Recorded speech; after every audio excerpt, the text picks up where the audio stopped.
네, 반갑습니다. 제가 쉬는 시간에요. 원래 이 자료를 어제 저녁에 준비를 했어요. 근데 작년에 했던 강의랑 거의 같은 내용으로 하면 된다고 들어가지고 같은 내용으로 준비했거든요. 근데 가만히 듣고 보니까 그러면 안 되겠더라고요. 그래서 잽싸게 그 제목을 원래는 특허와 가치평가였는데 잽싸게 기술보호와 특허로 고쳤습니다. 물론 이제 가치평가에 관련된 내용들이 이제 쭉 있을 텐데 그것들은 간략간략하게 넘어갈 작정이고요. 제가 특허에 대해서 이제 작년 봄부터 본격적으로 저의 고유한 목소리를 내기 시작을 했어요. 그래서 지금 저술 작업도 하고 있고, 그다음에 많은 사람들한테 이런저런 얘기를 하고 있는데요. 이게 제 개인 블로그입니다. 제 개인 블로그에는 글이 굉장히 많이 올라와 있는데, 그게 다 특허에 관련된 글은 아니에요. 되게 사회 비평에 관련된 책도, 사회 비평에 관련된 여러 가지 글도 있고요. 또 그냥 개인적인 생각도 많이 있습니다. 그런 거는 안 읽어도 되고요. 읽으면은 굉장히 여러분 내공이 증가할 거예요. 하지만, 특허에 관해서 이제 10가지의 글이 있어요. 이 10가지의 글을 여러분께서 한번 읽어보시면 우리나라에서 특허에 관한 지식과 통찰에 대해서 상위 1% 안에 들어갑니다. 아주 훌륭한, 죄송합니다. 읽기 좋은, 어려운 내용은 아니거든요. 그래서 10가지인데, 여기서부터 여기 이 특허에 관해서는 저는 굉장히 도발적으로 이야기를 하고 있어요. 우리가 알고 있는 특허에 대한 상당한 지식들은 너무 과장되어 있고 현실과 동떨어져 있다.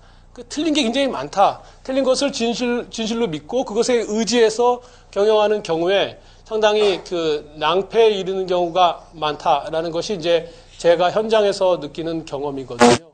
이론은 학문적인 어떤 성과를 통한 이론들 언제나 가치가 있어요.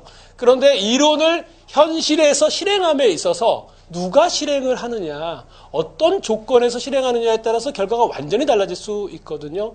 많은 전문가들이 이야기하는 특허 전략, 그다음에 특허에 대한 이론들은 예컨대 우리나라에서는 삼성전자나 LG전자나 이런 커다란 대기업, 글로벌 기업, 그리고 특허에 대한 전문 인력이 수백 명이 있는 조직인 경우에는 해볼만 합니다.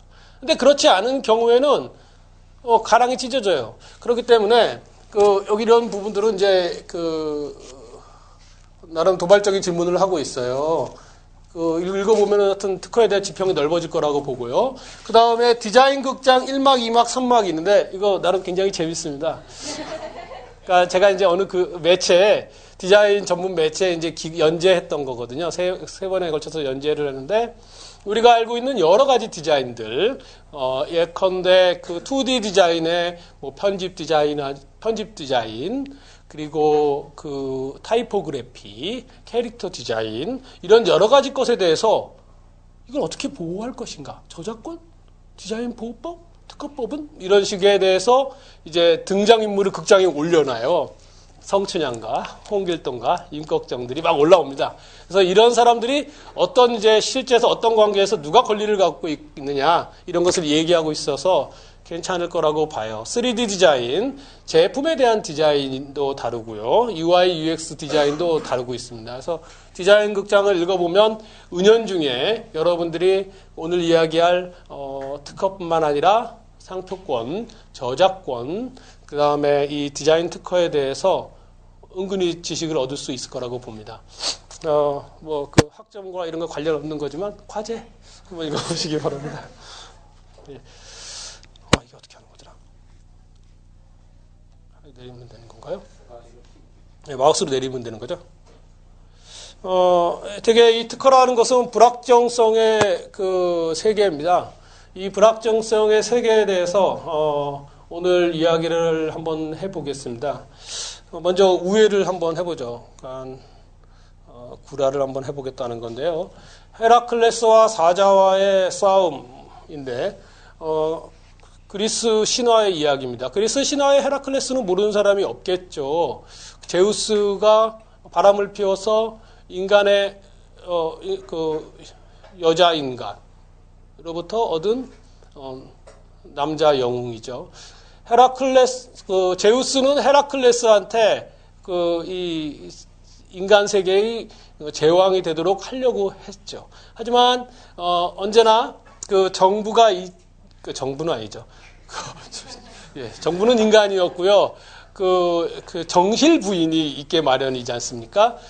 여신 헤라가 용납할 수가 없었어요. 그래서 왜 그리스 신화에서 여신 헤라는 굉장히 질투의 화신으로 나오지 않습니까? 그래서 헤라가 헤라클레스한테 12가지 과업을 줍니다. 그 중에 첫 번째 관문이 네메아의 사자를 물리쳐라라는 것인데, 네메아의 사자는 가죽이 엄청 튼튼해서 창과 칼과 화살로는 그 사자의 가죽을 뚫을 수 없다라는 거예요. 그래서 창, 칼, 활을 안 쓰고 맨몸으로 레슬링을 해서 어쨌든 헤라클레스가 사자를 물리칩니다. 그래서 첫 번째 관문을 통과하고, 모든 신화가 그렇듯이 찬미받을 영웅들은 다 관문을 통과하게 되죠. 네, 신화 이야기입니다.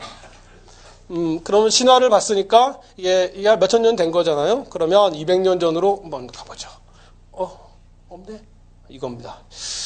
제가 이제 신화 이야기를 한 것은 후발주자가 이제 어떻게 경쟁해서, 시장 경쟁에서 선행 기업들, 또한 선행 기업들이 글로벌 대기업인 경우에 어떻게 경쟁할 수 있을 것인가에 대한 신화적 비유로 이야기한 거거든요. 사실 우리가 어떤 새로운 아이디어를 가지고 창업을 하는 경우에, 그런 것을 가지고 어떤 경쟁하겠다고 하는 경우에는 우리가 아이디어만 있지 인력, 자본, 네트워크 모든 것에 대해서 부족하지 않습니까? 그래서 사실상 대부분의 스타트업한 기업들은 아까 신화적 비유처럼 그냥 불가능한 일을 해야만 하는 거예요. 통계적으로 보더라도 대부분 많이 실패하잖아요. 네, 예. 200년 전입니다. 물론 이제 소설은 19세기 말에 쓰여진데, 빅토르 위거의 레 미제라블이라는 소설입니다. 소설 한번 읽어보십시오. 이 소설이 은근히 재밌어요. 한 4권 정도 되는 분량인데, 여러 밤 셀 수 있습니다. 은근히 글빨이 있는데, 그러니까 이제 굉장히 위대한 소설가가 된 것이겠습니다만은, 되게 꼰대식 스토리 전개를 해요. 막 등장인물 나와서 스토리를 전개하다가 갑자기 한 10페이지 이상을 자기 철학을 얘기해요. 막 이제 이야기를 하는, 아마도 19세기, 20세기 초 무렵의 소설가들은 아마 그런 식의 경향이 있었던 것 같아요. 소설가이자 철학자로 생각한 것이죠. 어쨌든 이 소설에는 도형수 장발장이 마들렌느라는 이름을 바꾸고 조그마한 소도시인 몽테르유의 시르메르라는 곳에서 300명이 근무하는 공장을 세우고 굉장히 크게 성공을 했어요. 그리고 거기에서 병원도 만들고 많은 존경을 받아서 결국은 그 시의 시장이 됐습니다. 장발장은 그렇게 이제 신분이 완전히 달라졌는데, 그 사람이 얘기한 것은 이제 새로운 아이디어는 되게 간단한 것이었습니다. 예를 들어서 지금으로 말한다면은 비즈 공예인데, 예컨대 그 전에 비즈는 좀 팔찌라고 치면은 고정식이었는데, 얘를 착탈식으로 바꾸면은 더 편하지 않을까? 이런 거예요. 그렇게 해서 구슬 산업을 했고 아주 크게 성공했고 이문이 많이 남았습니다. 소설을 보면은 돈 얘기가 굉장히 많아요. 장발장이 최후에 이제 죽으려고 할 때 이제 사위가 될 사위인 마리우스한테 계속 돈 얘기만 해요. 자기가 이만한 재산이 있는데 이것은 정정당당하게 모은 재산이니까 이 돈을 사위 당신이 그대가 꼭 써주기를 바란다. 이런 식의 이제 막 말을 합니다. 소설 이야기입니다. 현실은 아니고요. 어떤 신화와 이제 이 소설 이야기를 했는데, 그렇죠. 이렇게 스타트업을 하거나 뭔가 새로운 출발을 했을 때 여러 가지 젊은 사람들이 뭔가 물론 취직할 수도 있겠습니다만, 물론 대기업에서 새로운 어떤 혁신 프로젝트에 뭔가 역할을 할 수도 있겠죠. 그런데 작은 기업이 혼자 아이디어를 가지고 뭔가 시작하려고 했을 때 큰 기업이 그대로 모방하고 복제하면 어떻게 되지? 이제 이런 문제죠. 내가 혁신적인 아이디어로 시작을 하려고 하는데, 그렇다면 내가 대기업과 1대1로 맞짱을 뜰 수 없으니 국가가 나를 도와준다면 이거 좀 다르지 않을까? 뭐 이런 것이죠. 그래서 특허 제도가 생기는 것이죠. 혁신적인 아이디어에 대해서 국가의 권리를 신청해. 그러면 내가 한번 검토해서 심사를 해서 권리를 줄게. 대신 누군가 함부로 복제하거나 모방하는 경우에 나한테 좀 힘 좀 빌어달라고 신청을 하렴. 이제 이런 것입니다. 이것은 되게 유명한 라파엘로의 아테네 학당이라는 그림이에요. 16세기 초 1501년에서 6년 사이에 바티칸에 있는 이제 성당에 성당을 이제 내부에 이제 그림을 그렸던 건데요. 프레스코화입니다. 등장인물을 설명하겠습니다. 여기가 플라톤, 아리스토텔레스입니다. 플라톤의 얼굴은 레오나르도 다빈치의 얼굴로 이렇게 그림을 그렸대요. 플라톤은 손가락을 이제 위로 향하죠. 이데아를 얘기하니까. 아리스토텔레스는 이제 현실 세계의 어떤 가치를 되게 중시합니다. 손가락이 아래를 가르칩니다. 이 사람은 미켈란젤로의 얼굴을 보아서 그렸대요. 그러니까 라파엘로도 굉장히 천재인데 레오나르도 다빈치나 미켈란젤로를 굉장히 존경을 했습니다. 그리고 여기 자세히는 모르겠습니다만은 피타고라스. 그리고 이분이 변증론의 이제 시초인데요. 만물은 변화한다. 헤라클레이토스. 그 다음에 이분이 이제 유클리드 기하학원 유클리드. 그 다음에 이 사람은 이제 조로아스터만, 짜라투스트라. 그러니까 시대가 안 맞아요. 근데 막 넣은 거예요. 이렇게 해서 막 넣습니다. 여러 그림을 그렸고요. 아마 이 사람이 라파엘로일 가능성이 있어요. 그리고 이 분은 천동설을 주장했던 분이고요. 어쨌든 간에 이제 이런 그림을 그렸는데 아리스토텔레스 한번 이야기를 해볼까 합니다. 오늘 기술 이야기이기 때문에 기술에 대해서는 한번 우리가 생각을 해볼 필요가 있어요. 아리스토텔레스 이제 이야기인데 고대의 히랍 시대에 있는 히랍 시대는 기술과 예술의 어원이 같았다고 합니다. 우리가 이제 기술은 이제 테크놀로지라고 하고 또 예술은 아트라고 하는데 이 아트는 또 사전 보면은 기술이라고 하잖아요. 우리 특허 분야에서도 아트 하면은 기술로 번역을 해요.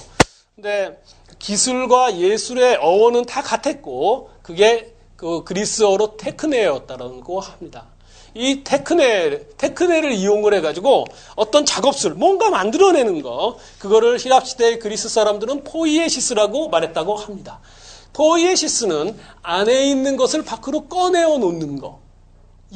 이것을 의미하는데 이것이 곧 기술의 본질이자 예술의 본질이라는 것이죠. 그리고 히랍 시대의 그리스인들이 그렇게 이야기하고 있으니까 당연히 그것이 사회의 컨센서스가 있었겠죠. 아리스토텔레스가 그 말을 따와서 시학을 만듭니다. 시학의 제목 포이에시스가 우리 포엠 시의 어원인 것이죠. 그러니까 문학의 시의 어원이고 기술의 어원이며 예술의 어원이었던 것이죠. 고대 히랍 시대 사람들은 이것을 하나의 같은 어떤 쌍둥이를 봤던 것입니다. 그러나 산업이 발전하면서 공장식 산업 시스템이 들어오고 기술과 예술이 분리되었죠. 그리고 이제 이 기술은 어떤 비즈니스 목적으로 발전을 하게 되었습니다. 그래서 이 기술은 이제 이게 지금까지 다 제 얘기가 아니에요. 기술은 이제 현대인들을 산업 시대의 기술은 닥달을 한다는 것이죠. 그래서 인간을 닦아 세운다라고 합니다. 그래서 사람들이 소외되었고 이런 문제를 해결하기 위해서 다시 그리스 시대로 가서 히랍 시대로 가서 예술로부터 기술의 어떤 위험성과 어떤 그런 문제를 해결하자. 하이데거. 여기까지 하이데거가 그렇다고 합니다. 어쨌거나 제가 이제 이런 이야기를 하는 까닭은 기술은 오늘 수업이 이제 기술 경영 수업입니다만은 그것이 목적이 될 수는 없고 어떤 무엇인가를 만들어내거나 무엇인가를 얻기 위한 수단이자 도구지 않습니까?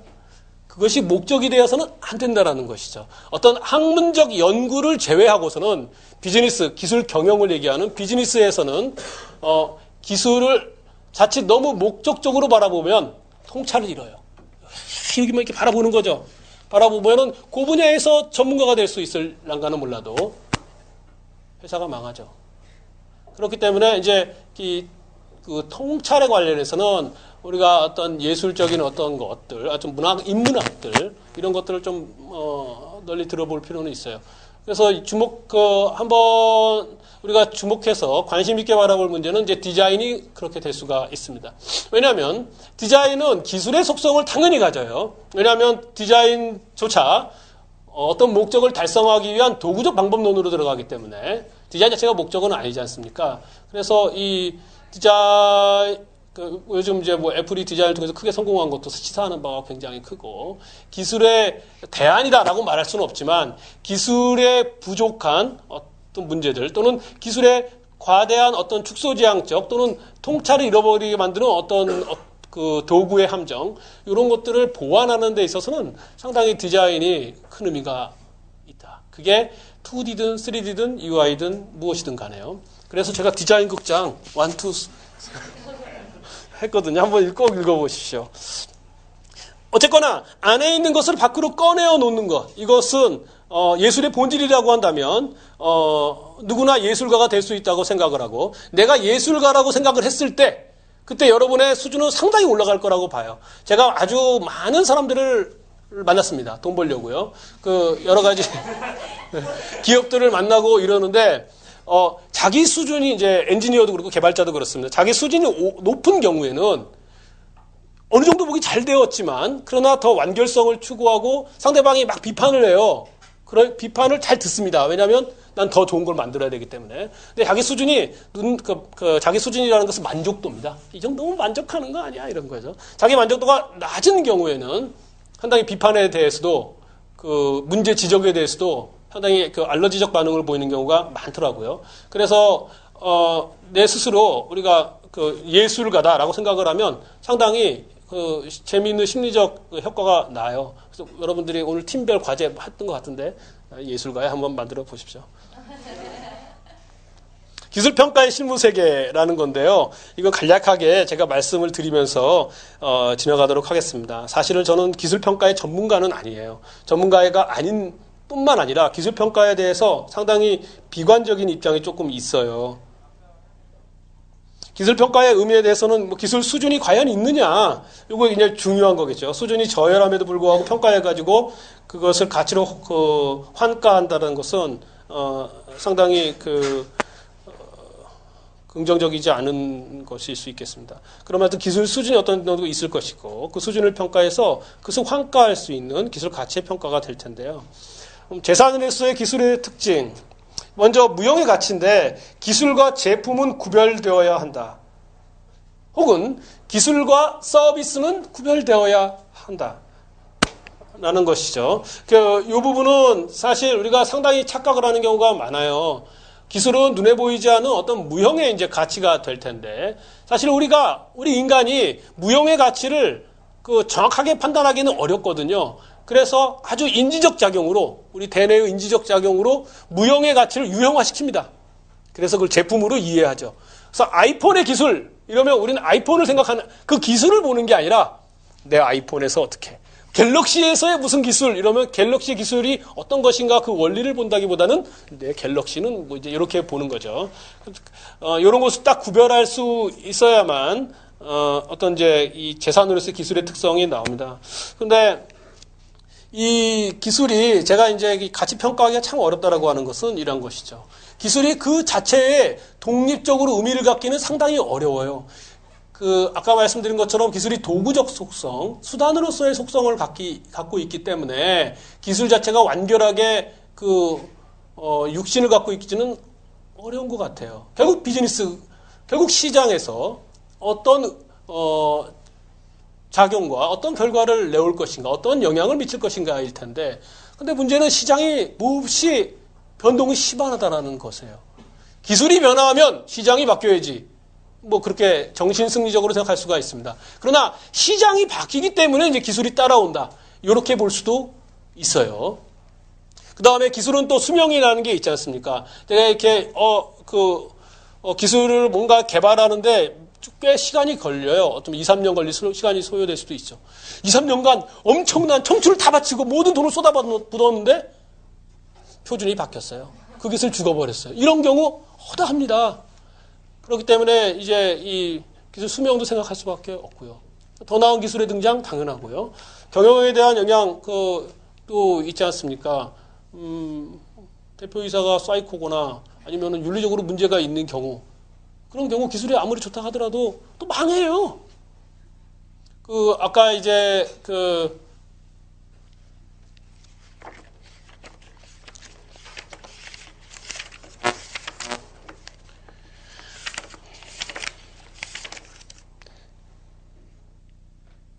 아까 김군호 학생이었나요? 네, 김군호 학생께서 메모했습니다. 이제 윤리의식과 문화를 이제 상당히 강조했는데, 이거 되게 중요해요. 경영자가 윤리의식과 또 기업 내의 문화를 좋게, 바람직하게 만들 수 있다면 그 기술이 살 수가 있어요. 근데 그렇지 못하면 그 기술이 바로 죽어버릴 수가 있습니다. 이런 것도 영향을 미치죠. 김홍욱 학생은 아까 기술 입시를 말씀했는데 제가 열심히 적었습니다.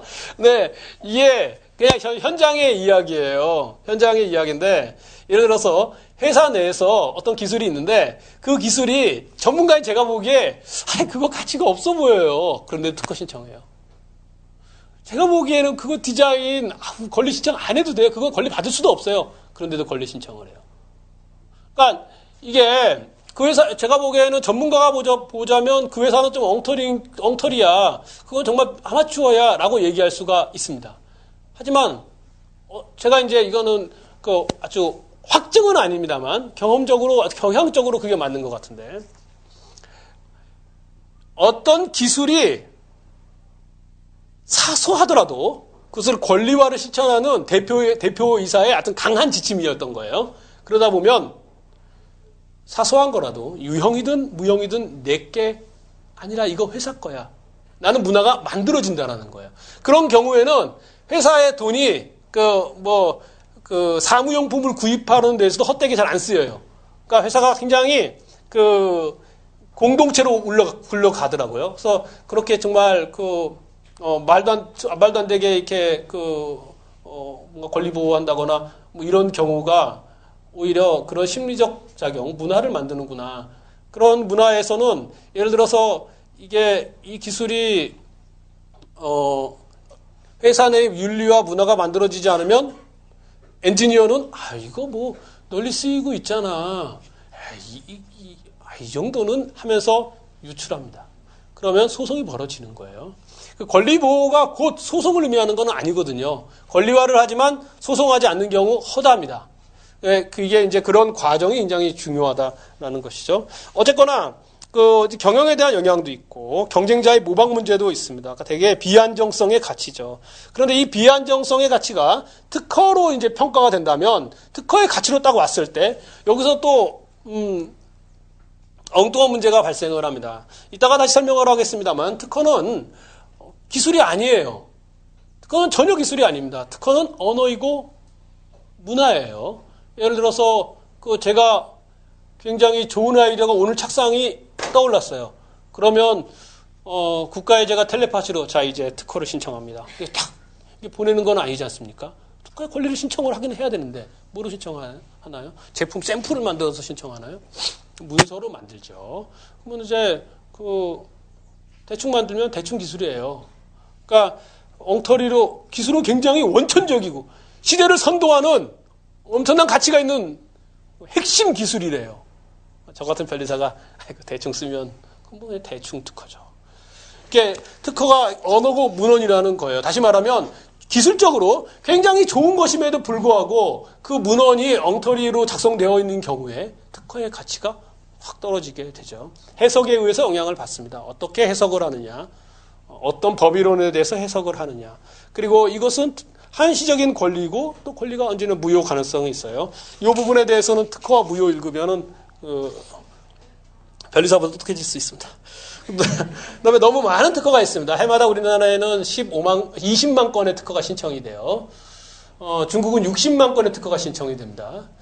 미국 당 50만 건요. 전 세계적으로 독창적이라는 기술이 100만 건 이상의 특허가 신청되고 있어요.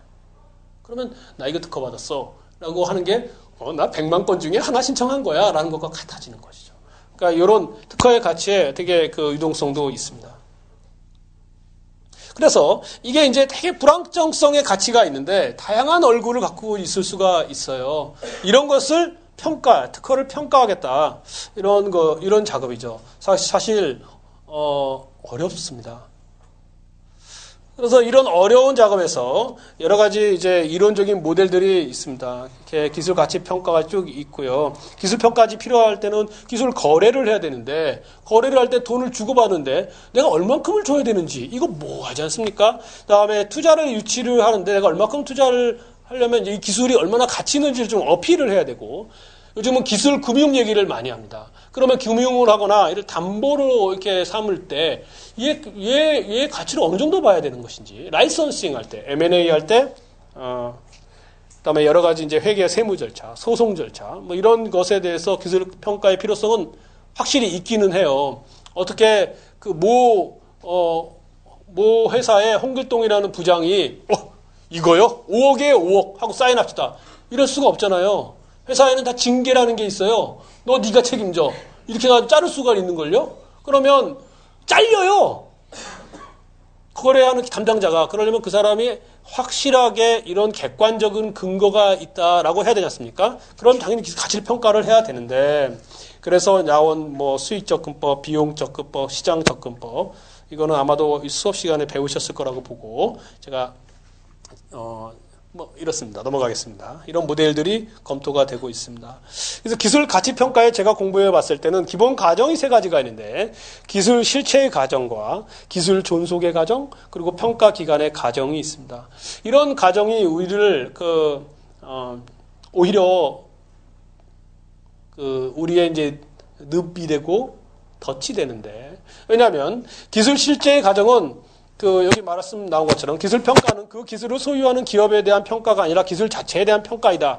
라고, 이야기되어 있습니다. 사실 이 자체가 맞는 얘기예요. 그렇지만 기술이 도구적으로 쓰일 때 그 도구적으로 사용하는 주체가 어떻게 사용하느냐에 따라서 완전히 다른 면모를 보이거든요.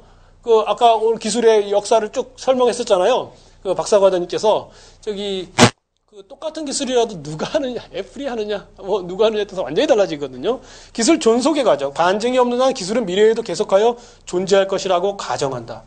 이 과정도 틀린 과정은 아니죠. 뭔가 하려면 이렇게 해야 되는데 문제는 시장의 급변한 변화와 새로운 대안기술에 의해서 1년 만에 이 과정이 번복될 수가 있다는 게 문제인 거죠. 평가기간의 과정, 인위적으로 정한 일정 시점 또는 일정 기간의 기술성, 시장성, 사업성을 평가한다. 비즈니스는 굉장히 동사로 작용하기 때문에 어느 시점에 있는 어떤 시점으로 놓고 얘기하기는 좀 어려운 것 같아요. 끊임없이 변화하니까는요. 이런 것도 이제 기본 가정에 대한 퀘스천이 이제 생기는 것이죠.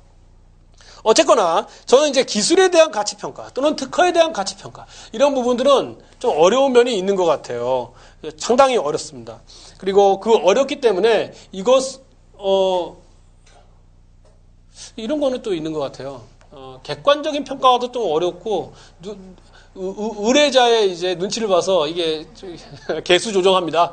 개수 조정해서 탓하고 가격이 올라가기도 하니까 어려워요. 다만 기업 비즈니스는 좀 다른 것 같아요. 그러니까 기업에 대한 평가는 이게 이제 기술에 대한 평가 모델은 기업에 대한 평가 모델의 이론을 가지고 와서 기술을 적용한 것 같아요. 제가 알기로는. 그런데 기업은 이제 좀 더 통찰하면서 여러 가지 요소를 고려하기 때문에 지금 말했던 여러 가지 불안정성과 이 불확정성을 해체해 나가면서 풀어가는 것 같습니다.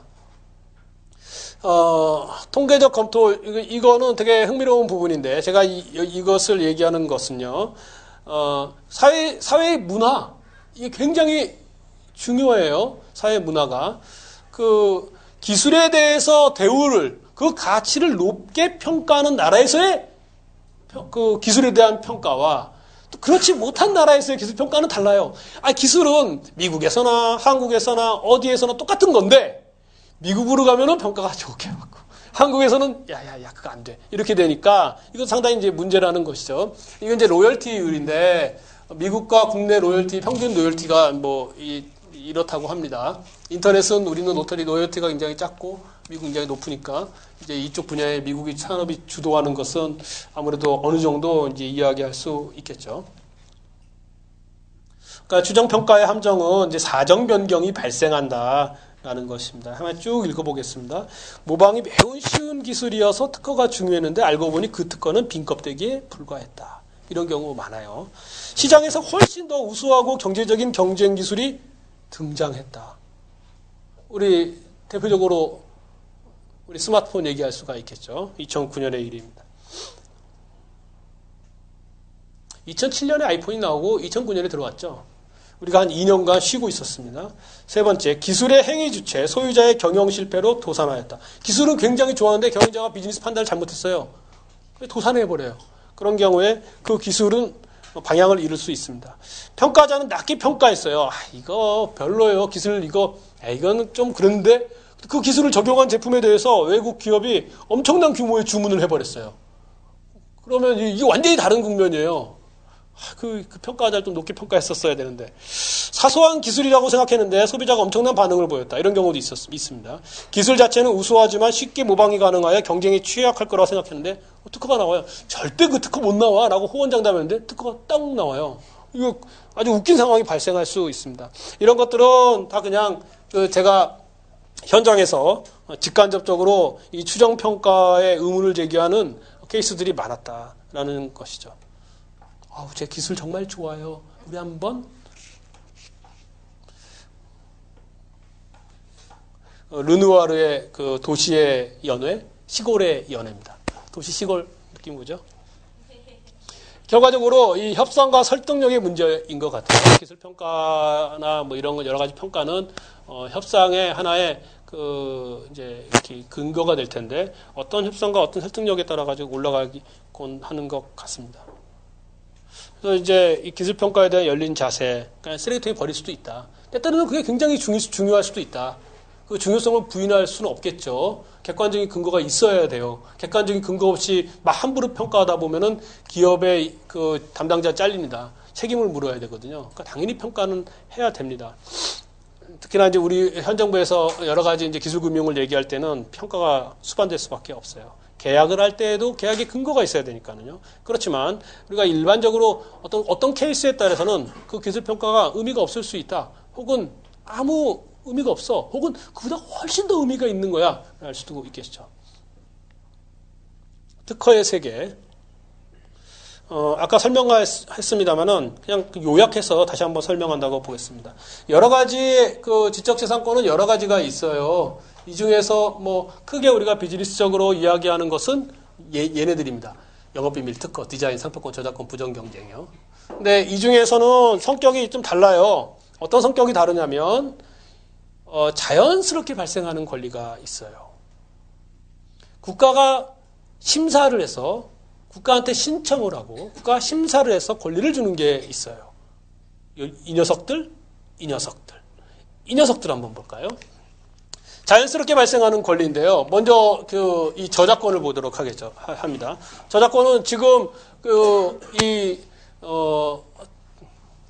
특허에 대해서 설명하고 있는 저의 이제 이 강연 저기 지금 그 녹화를 하고 있는데 지금 방송 저작물이 실시간으로 만들어지고 있습니다. 지금 이 순간 저 저작권은 만들어지고 있는 거예요. 국가의 개입 없이 만들어지고 있습니다. 그런데 이게 이제 문제라는 거예요. 저작권은 쉽게 말하자면 표현의 결과물에 대한 보호입니다. 모든 표현의 결과물은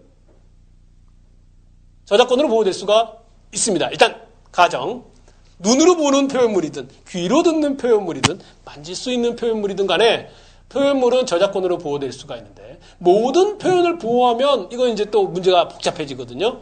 왜냐하면 독점적인 권리라고 하는 것은 너 사용하지 마. 이런 거란 말이죠. 그렇기 때문에 이걸 함부로 줄 수 없으니까 그 표현 중에서도 독창성이 있는 거, 학문적이든 예술적이든 독창성이 있는 창작물로서의 표현, 이것을 보여주겠다. 이게 이제 그 법의 규정이자 대법원의 판례입니다.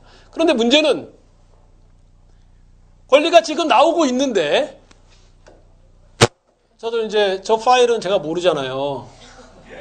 근데 파일이 유포가 될 수도 있는데, 도대체 이게 정말 권리가 있는지, 정말 예술적이고 그 학문적인 뭐 창작물인지, 아니 네 거 정말 맞는지 이걸 어떻게 아냐 이거죠. 이거 몰라요. 그럼 어디 가서 이걸 알 수가 있을까요? 법원에 갑시다. 이거 법원에 가야 알아요. 그러니까 그래서 법원에 가는 걸 좋아하는 사람은 하나의 직군이 있습니다.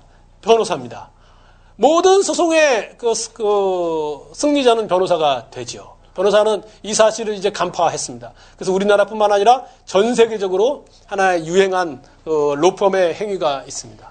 한때 게시판이 각각 홈페이지가 이제 다 유행을 했어요. 그 다음에 이제 블로그가 유행을 했지 않습니까? 그럼 게시판에 이제 내 홈페이지가 있는데 게시판이 비어있으면 안 되잖아요. 뭘 채워야 되는데 가장 만만한 게 뭡니까?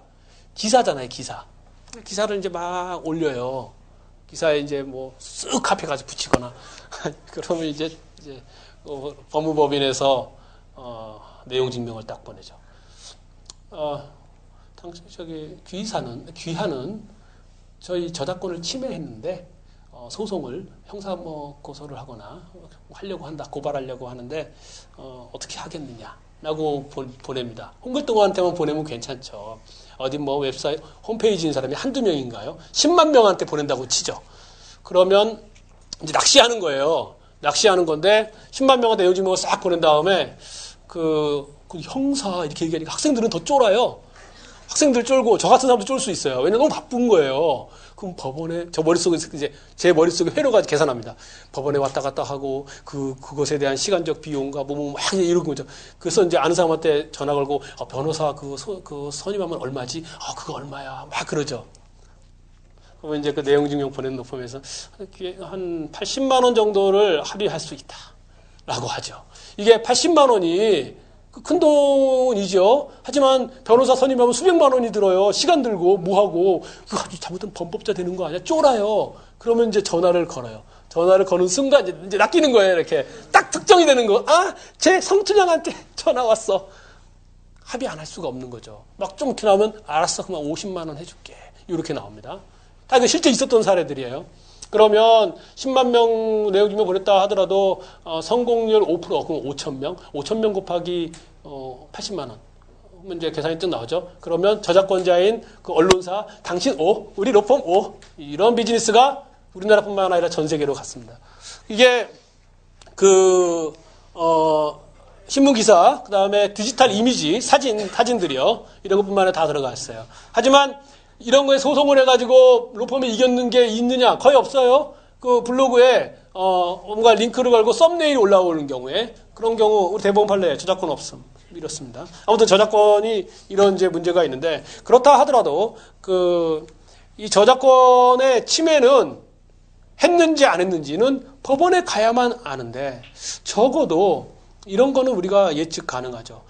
타인의 표현물을 내가 함부로 쓰다가 잘못 걸리면 이거 되게 귀찮아져요. 왔다 갔다 막 그러고 막 그렇단 말이죠. 그러니까 물론 이런 어떤 유용성 가지고 법을 판단할 것은 아닙니다만 가급적 타인의 저작물에 관련해서는 이제 이렇게 피해 나가도록 노력하는 게 좋겠습니다.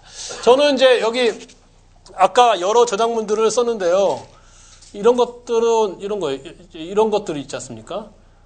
이거 저작권 그냥 제가 아무래도 카피가 쓰고 있는 건데요. 이게 과연 이제 사적 적이냐라고 따지고 봐야겠습니다만 거의 이런 것들은 이제 저 같은 경우에는 구글링을 하죠.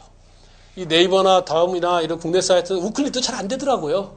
그래서 아싸리 그냥 해외 것을 이용하면 해외에 있는 사람이 이제 저한테 저작권 소송을 어떻게 걸어요? 제가 여기 있는지 어떻게 알고요? 그거 못하니까 해외 거 쓰자.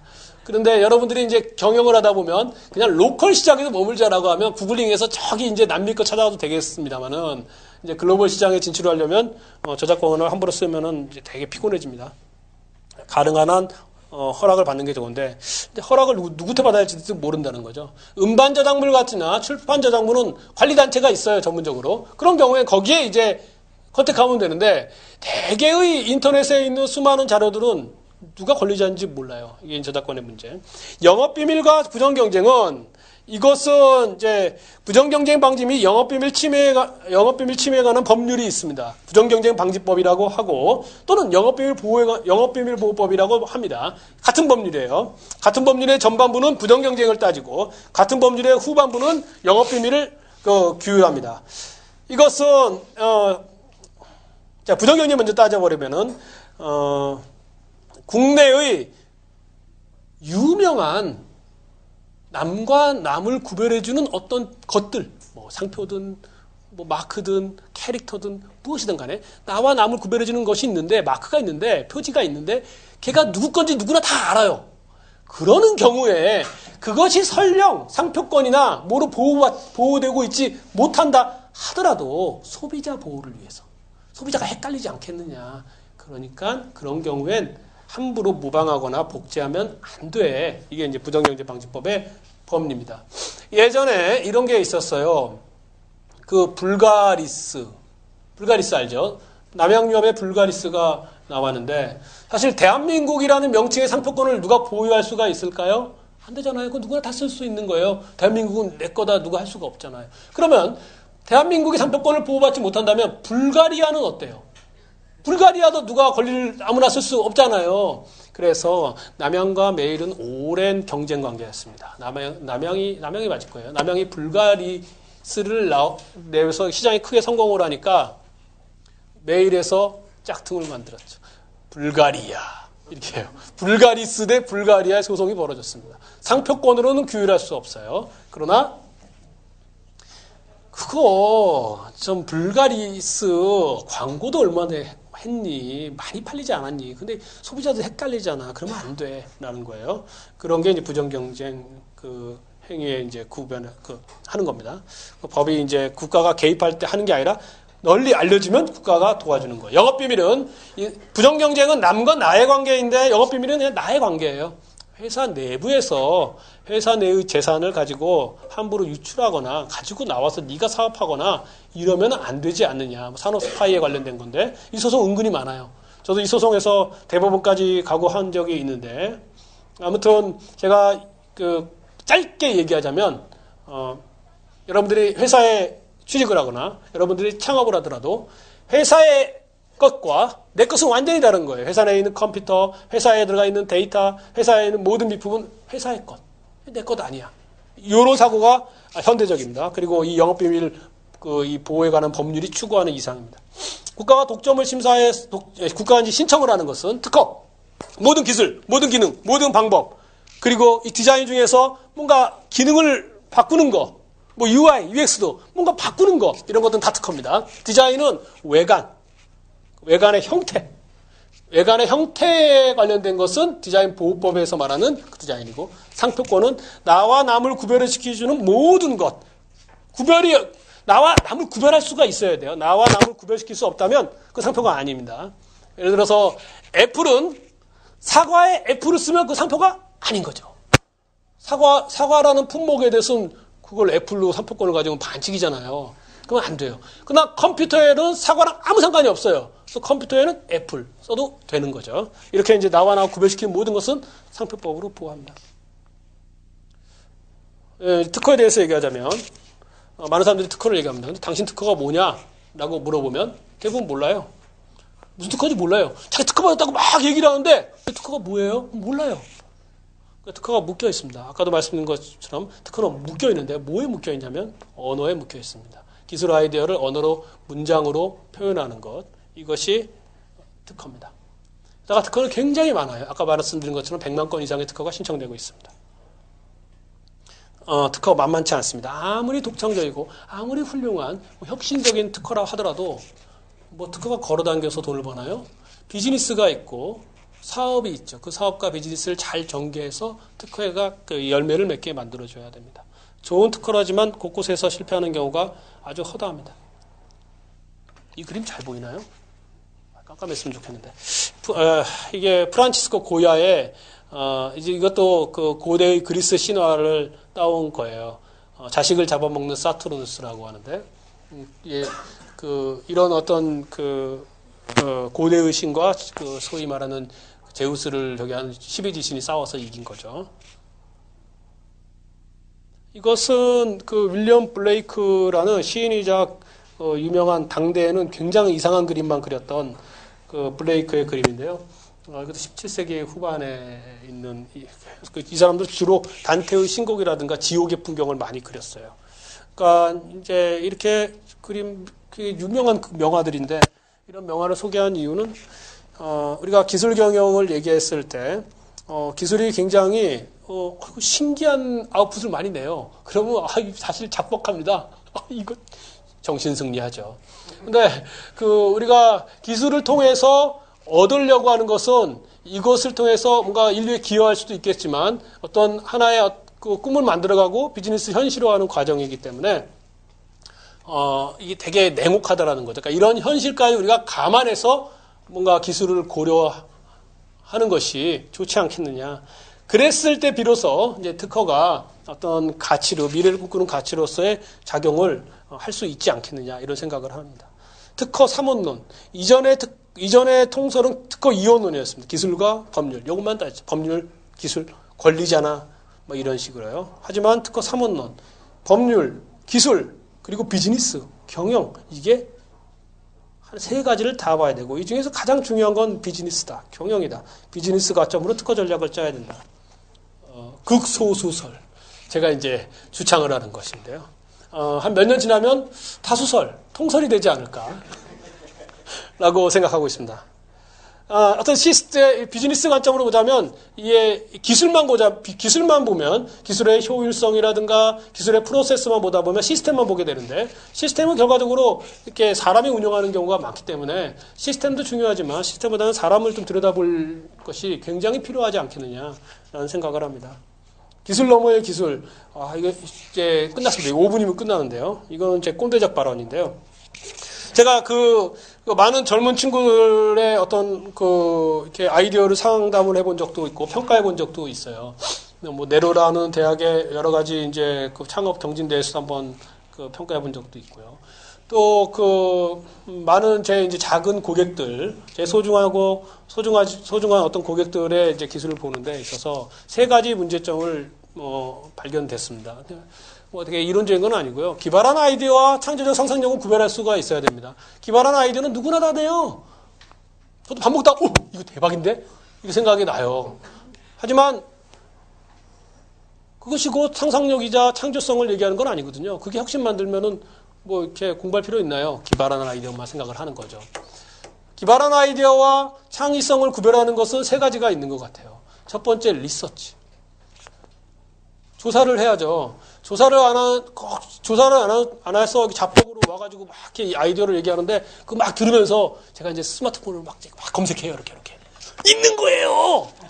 아니, 내가 지금 처음 듣는데 막 검색하는 게 있는데 이러면 안 되겠다. 열심히 이제 리서치를 한다. 대부분 내가 정말 신선하고 독창적이다라는 아이디어들은 남들도 그렇게 생각할 가능성이 있어요. 그러니까 대부분 그럴 때는 특허로 신청이 되거든요. 그러면 특허 데이터베이스를 한번 열심히 리서치하는 거 중요하죠. 구글링을 하든 무엇을 하든 논문을 보든요.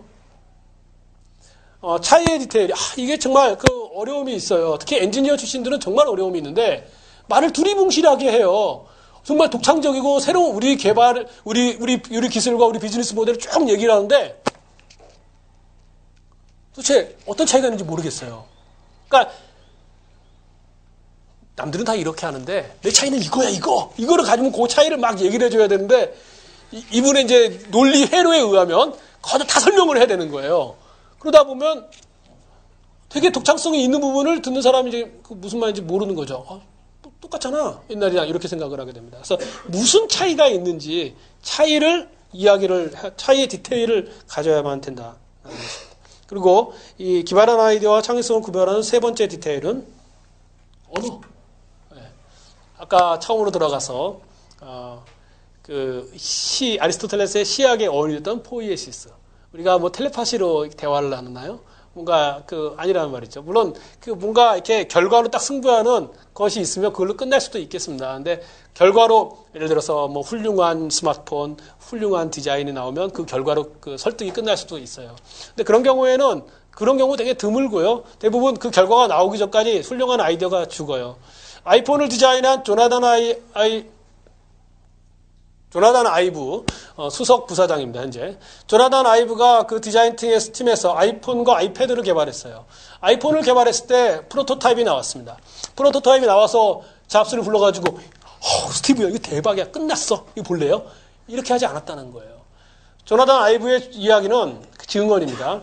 아이디어는 굉장히 연약하기 때문에 함부로 이야기할 수 없다는 거예요. 충분히 모든 이야기들을 다 이렇게 뭔가 스토리가 나오든 결과가 나오든 뭔가 완결성을 갖고 디테일을 가진 상태에서만 이야기를 해야만 된다는 거죠. 그 정도로 아이디어는 연약하다라는 것이죠. 아무리 훌륭한 아이디어라 하더라도 김대리가 되게 정말 명석한 친구거든요. 회사에 대한 애정도 장난 아니에요. 그래서 그 헌신력을 가지고 굉장히 좋은 아이디어를 냈는데 김대리가 박 부장이 지나가가지고 야 피부 되겠냐? 이런 순간에 죽어버려요. 그러니까 그 아이디어의 생존율이 굉장히 중요해요. 그게 꼭 박 부장만 문제인 것은 아니거든요. 먼저 김대리는 박 부장을 설득할 수 있는 최선의 노력을 해야 돼요. 많은 개발자들을 보면은 뭐 이 정도 됐으면 된 거지라고 해서 설득에 대해서 등한시하는 경우가 있습니다. 설득은 대부분 언어로 되거든요. 저도 공돌이기 때문에 전기공학과 나가지고 글을 되게 못 쓰다가 글을 잘 썼어요. 그래서 벌써 이 블로그에 이렇게 글도 썼잖아요. 꼭 읽어보십시오. 이렇게 하게 된 것도 어떻게 하면 이제 설득할 것인가 이런 건데 막 쓰다 보면 글이 늘더라고요. 저건 이상으로 이거 제 책인데요. 2011년에 나온 헌정사상 가장 좋은 특허책입니다. 아직까지 이것에 필적할 책이 아직 안 나왔거든요. 내년에 나올 것 같아요. 제가 쓰고 있습니다. 삼성전자 애플의 소송에 관련해서는 이 책이 좋습니다. 이거 관심 있는 분은 읽으셔도 되는데, 문화체육관광부 선정 2012년 우수 교양도서. 감사합니다.